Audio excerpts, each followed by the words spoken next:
speaking for herself. I have made a conscious choice to work for the Congress party because Rajshekar Reddy gari final dream was to make Rahul Gandhi the Prime Minister. అసలు నిజానికి రాహుల్ గాంధీ ప్రధానమంత్రి కావాలి అని మొట్టమొదట ఆలోచన చేసి కోరిందే రాజశేఖర్ రెడ్డి గారు.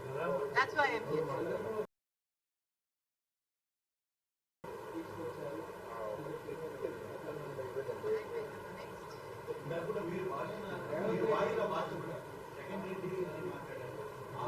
జగన్ రెడ్డి గారు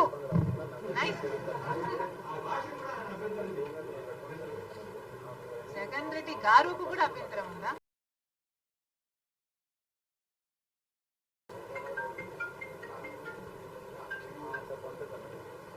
అక్కడ రాజశేఖర్ రెడ్డి బిడ్డ తెలంగాణ రాష్ట్రంలో ఒక నియంతను గద్దె దింపింది రాజశేఖర్ రెడ్డి బిడ్డ. ఈ రోజు రాజశేఖర్ రెడ్డి బిడ్డ తెలంగాణలో పాదయాత్ర చేసింది కాబట్టి, ప్రతి నియోజకవర్గంలో తిరిగింది కాబట్టి, ప్రతి నియోజకవర్గంలో ప్రజా వ్యతిరేక తీరుని ఎండగట్టింది కాబట్టి, అక్కడ అంత యాంటీ ఇన్కంపెన్సీ క్రియేట్ అయింది కాబట్టి ఈ రోజు ప్రజలు కాంగ్రెస్ వైపు చూశారు. ఆ బలం నాకు లేకపోయినా ఇంకొకరికైనా ఉంది అని పెద్ద మనసు చేసుకుని నేను చేసిన త్యాగం వల్ల ఈ రోజు ఒక నియంత అధికారంలో లేడు.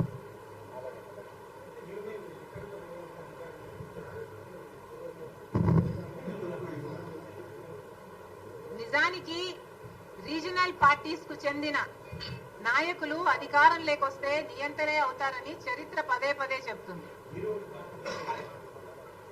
అందుకనే నేను నా పార్టీ కోసం ఆలోచన చెయ్యకుండా, నా పార్టీకి చెడు జరుగుతుంది అని తెలిసి కూడా, సూసైడ్ అని తెలిసి కూడా, అంత పెద్ద త్యాగానికి అంత కష్టపడి కూడా నేను పోటీ చేయకుండా త్యాగం చేసిన దాన్ని నేను నా పార్టీ గురించి ఆలోచన చేస్తుంటే ఈ రోజు నేను ఇంకో పార్టీలో విలీనం చేసే దాన్ని కాదు.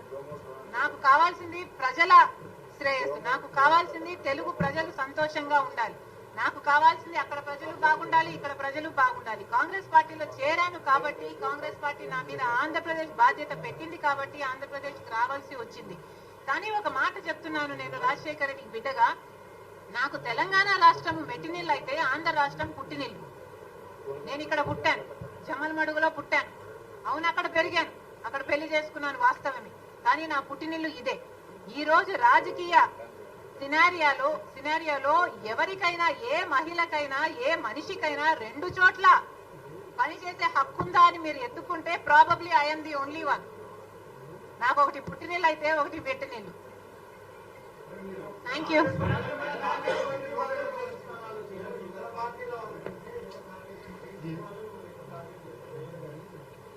ఎవరికి ఎక్కువ భయం ఉంటే వాళ్ళు ఎక్కువ టార్గెట్ చేస్తారు. ఇందులో విచిత్రం ఏముంది? కాంగ్రెస్ పార్టీ మొత్తం 175 సీట్స్ లో కంటెస్ట్ చేస్తుంది. మొత్తం అన్ని ఎంపీ సీట్స్ లో కూడా కంటెస్ట్ చేస్తుంది. ఈ అప్లికేషన్స్ ఓపెన్ కావడం 24వ తేదీ మణికం ఠాగూర్ గారు ఫస్ట్ అప్లికేషన్ 24వ తేదీ తీసుకోవడం జరుగుతుంది. Thank you.